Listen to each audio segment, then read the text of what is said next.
এই ভিডিওতে মূলত আমরা দেখব ১.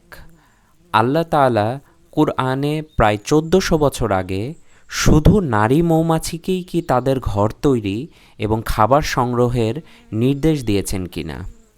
২. আর যদি আল্লাহ তাআলা তাই নির্দেশ দিয়ে থাকেন তাহলে বিজ্ঞান এই বিষয়ে কী বলছে এবং কবে জেনেছে আসলেই শুধু নারী মৌমাছি ঘর নির্মাণ এবং খাবার সংগ্রহের কাজগুলো করে থাকে।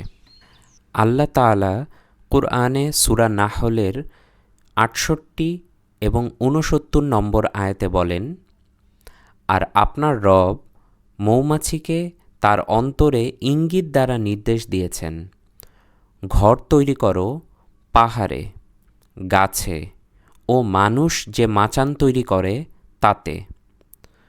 এরপর প্রত্যেক ফল হতে কিছু কিছু খাও, অতপর তোমার রবের সহজ পথ অনুসরণ করো। তার পেট থেকে নির্গত হয় বিভিন্ন রঙের পানীয়, যাতে মানুষের জন্য রয়েছে আরোগ্য। নিশ্চয় এতে রয়েছে চিন্তাশীল সম্প্রদায়ের জন্য নিদর্শন। এখানে আল্লাহ তাআলা মৌমাছিকে দুটি নির্দেশ দিয়েছেন: ১. ঘর তৈরি করতে, ২. ফল খেতে। আমরা এখন দেখব ঘর তৈরির নির্দেশটি নারী মৌমাছিকে দেওয়া হয়েছে কিনা।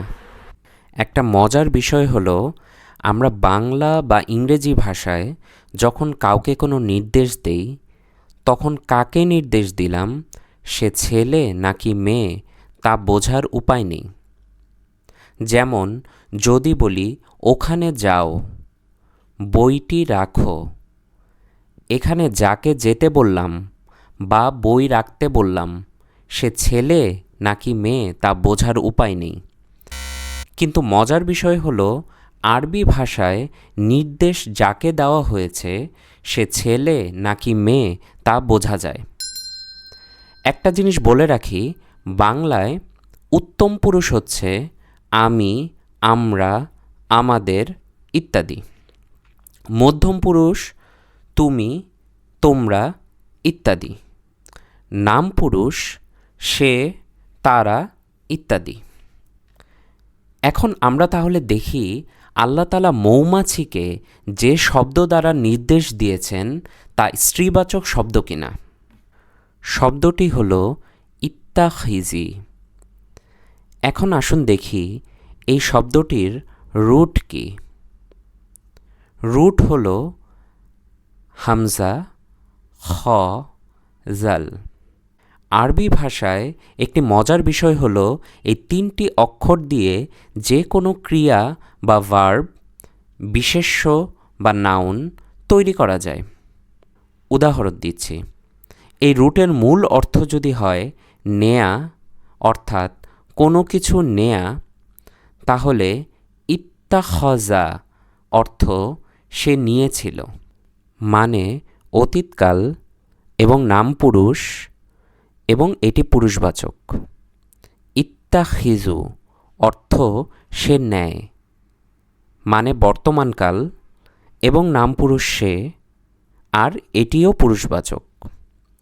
এইভাবে দেখা যাচ্ছে আমরা একটি শব্দের মাধ্যমে কোন ক্রিয়া বহুবচন নাকি একবচন, পুরুষবাচক নাকি স্ত্রীবাচক এবং প্রথম পুরুষ নাকি নাম পুরুষ সবই পাচ্ছি। তাহলে আমরা চাইলে নিয়ম অনুযায়ী এই শব্দের স্ত্রীবাচক তুমি কি হবে তাও বের করতে পারি ব্যাকরণ অনুযায়ী, আর তা হল তাত্তাখিজিনা। এর অর্থ তুমি নিয়েছ। এই তুমিটি হল স্ত্রীবাচক তুমি। এখন আমরা দেখি তুমি নিয়েছ থেকে আদেশবাচক রূপান্তর যদি করি তাহলে বাংলায় হয় নাও। আগেই বলেছি, আরবিতে কাউকে আদেশ করলে মেয়ে নাকি ছেলে কাকে আদেশ করলাম তা জানা যায়। তাহলে স্ত্রীবাচক তুমি নিয়েছ থেকে স্ত্রীবাচক আদেশ নাও রূপান্তরের আরবির গ্রামারের নিয়ম আছে। তা হল তাত্তাখিজিনা শব্দটির শেষের ইনা অংশটি বাদ দিতে হবে। তাহলে আমরা পাই তাত্তাখিজি। এই শব্দটি শুরুর তা বাদ দিতে হবে। তাহলে এরকম একটি শব্দ হয় যা উচ্চারণ করা যায় না। তাই শব্দের শুরুতে নিয়ম অনুযায়ী একটি হারাকা হামজা জের ই বসিয়ে নিলাম। তাহলে শব্দটি হলো ইত্তাখিজি। ঠিক এই শব্দটি ব্যবহার হয়েছে কুরআনের আয়াতটিতে, যেখানে আল্লাহ তাআলা মৌমাছিকে ঘর বানাতে নির্দেশ দিয়েছেন এবং আদেশটি একটি স্ত্রী মৌমাছিকে করা হয়েছে। এবং একইভাবে আমরা ব্যাকরণ বিশ্লেষণ করলে দেখব মৌমাছিকে ফল খাওয়ার নির্দেশটিও স্ত্রী মৌমাছিকেই দেওয়া হয়েছে, যার বিস্তারিত ব্যাকরণ বিশ্লেষণ আগের মতো আর ব্যাখ্যা করলাম না। এখন প্রশ্ন হলো, স্ত্রী মৌমাছিকে আদেশ করলে তার গুরুত্ব কী? আসুন কার্ল ভন ফ্রিশের দ্য ড্যান্সিং বিজ বই থেকে জানি। একটি মৌমাছির কলোনিতে 3 রকম মৌমাছি থাকে। 1. রানী মৌমাছি। দীর্ঘ এবং সরু পেটের জন্য এদেরকে আলাদা করে চেনা যায়। কলোনিতে রানী মৌমাছি একমাত্র ডিম পারেন। 2. পুরুষ মৌমাছি। মোটা ও গোলগাল শরীর এবং বড় বড় চোখ। এই ধরনের মৌমাছি হল পুরুষ বা ড্রোন মৌমাছি। কর্মী বা স্ত্রী মৌমাছি। কলোনির বেশিরভাগই হচ্ছে কর্মী মৌমাছি। এরা স্ত্রী মৌমাছি হলেও ডিম পারে না।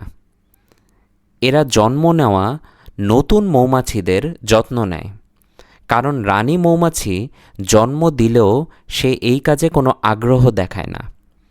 রানী মৌমাছি ডিম পারেন, কিন্তু ডিমের যত্ন নেয় কর্মী মৌমাছিরা। মৌচাককে পরিষ্কার রাখা, সঠিক তাপমাত্রা বজায় রাখা, ময়লা এবং মৃত মৌমাছিদের সরিয়ে ফেলা, মৌচাকের স্থপতি বা আর্কিটেক্ট হিসাবে কাজ করা, প্রয়োজনে মৌচাকের সুরক্ষা দেয় এবং খাবার সংগ্রহ ও তার বন্টনে ব্যস্ত থাকে মূলত এই কর্মী মৌমাছি। তাহলে আমরা দেখছি কর্মী বা স্ত্রী মৌমাছিরাই ঘর তৈরি এবং খাদ্য সংগ্রহের কাজ করে। এই তথ্যগুলো অর্থাৎ নারী মৌমাছি যে ঘর নির্মাণের কাজ করে এবং খাবার সংগ্রহ করে তা আমরা জেনেছি বেশি দিন হয়নি, কিন্তু কুরআনে আল্লাহ তাআলা 1400 বছর আগে সেটা উল্লেখ করেছেন এবং বিশেষভাবে শুধু নারী মৌমাছিকেই ঘর নির্মাণের নির্দেশ দিয়েছেন, যা আমরা আরবি গ্রামার থেকেও বুঝলাম। তখনও মানুষ জানতো না যে শুধু নারী মৌমাছিরাই এ কাজে নিযুক্ত থাকে। সুবহানাল্লাহ, আলহামদুলিল্লাহ। শেষ করছি। অন্য কোনো ভিডিওতে অন্য কোনো কিছু নিয়ে কথা হবে ইনশাআল্লাহ।